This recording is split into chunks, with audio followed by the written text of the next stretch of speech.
हिंदुत्व, इंतहा पसंदी और भारत का खतरनाक सवाल। नाजरीन, आज हम आपके सामने भारत का वो चेहरा बेनकाब करेंगे जो दुनिया के सामने जमहूरियत का निकाब पहन कर आता है, लेकिन अंदर से नस्ल परस्ती, नफरत और इंतहा पसंदी के जहर से भरा हुआ है। हालिया दिनों में हिंदुत्व के बड़े महंतों और पंडितों के बयानात ने ये वाजे कर दिया कि भारत अब किसी आम मुल्क का नहीं बल्कि एक खुली फस्ताई रियासत का नक्शा पेश कर रहा है।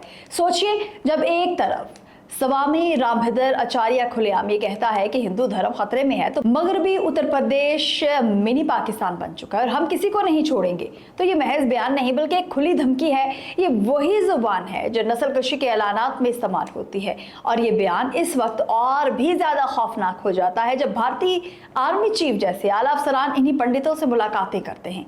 फौज और मजहबी इंतहापसंदी का एक गठजोड़ बताता है कि भारत की अस्करी और सियासी क़यादत एक ही फस्ताई नजरिए पर मुत्तहिद है। मोहनत राजूदास के हिंदू राष्ट्र के लिए पैदल मार्च की धमकी दरअसल सिंह परिवार के उस एजेंडे का बराह रास्त इजहार है जो दहाइयों से मुसलमानों और दीगर अकलियतों को भारत में दूसरे दर्जे के शहरी बनाने पर तुला हुआ है।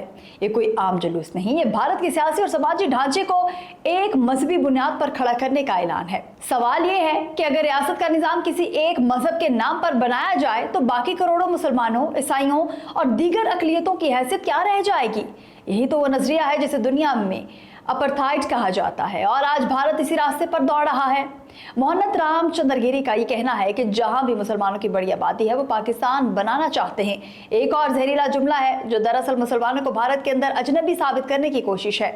ये बयान कोई तन्हा जुमला नहीं बल्कि उस प्रोपेगेंडा मशीनरी का हिस्सा है जो मीडिया, तालीमी इदारों और सियासी जलसों में दोहरा कर मुसलमानों को दूसरे दर्जे का शहरी बनाने की राह हमवार करती है। तारीख हमें बताती है कि जब किसी कम्युनिटी को मुसलसल गद्दार, गैर मुल्की या दुश्मन कहा जाए तो फिर उस पर तशद्दुद को जायज करार दे दिया जाता है।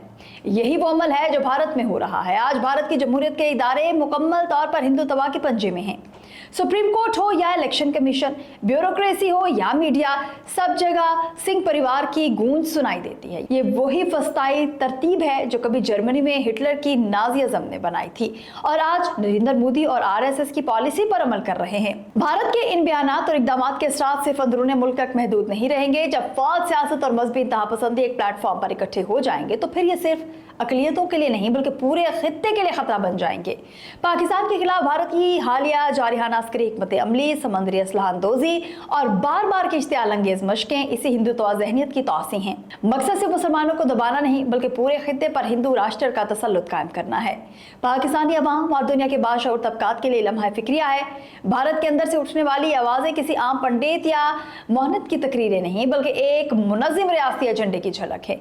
जब आर्मी चीफ ऐसे लोगों से मुलाकात करते हैं, जब वज़राए से बयानात पर खामोश रहते हैं, जब मीडिया उन्हें बढ़ा चढ़ा कर दिखाता है, तो इसका मतलब है कि महज आज़ादी राय नहीं बल्कि रियासी सरपरस्ती में चलने वाला नफरत अंगेज प्रोपेगेंडा है। नाज़रीन, आज भारत ने एक खाई के किनारे खड़ा है जहां से या तो वो हिंदुत्व इंतहापसंदी के अंधेरे में गिर जाएगा या फिर दुनिया को अपने असल चेहरे से पर्दा उठते देखता पड़ेगा। लेकिन एक बात तय है, जो जुबान स्वामी रामभद्र आचार्य, मोहनत राजूदास और मेहनत रामचंद्रगिरी बोल रहे हैं वो सिर्फ मुसलमानों के लिए नहीं बल्कि पूरी जमहूरियत के लिए ऐलान जंग है। भारत आज अपने ही हाथों से अपनी जमहूरी रूह को कातिल कर रहा है और इसका नतीजा तबाही के सिवा कुछ नहीं होगा। यही है असल भारत, जहां मोदी, बीजेपी और आरएसएस ने मजहब को हथियार बनाया हुआ है, अकलियतों को निशाना बनाया है और जमहूरियत को दफन कर दिया है। और यही पैगाम हमें बार बार दोहराना है कि भारत अब दुनिया की सबसे बड़ी जमहूरियत नहीं बल्कि सबसे बड़ी इंतहा पसंद रियासत है। आपको वीडियो कैसी लगी कमेंट सेक्शन में जरूर बताइएगा।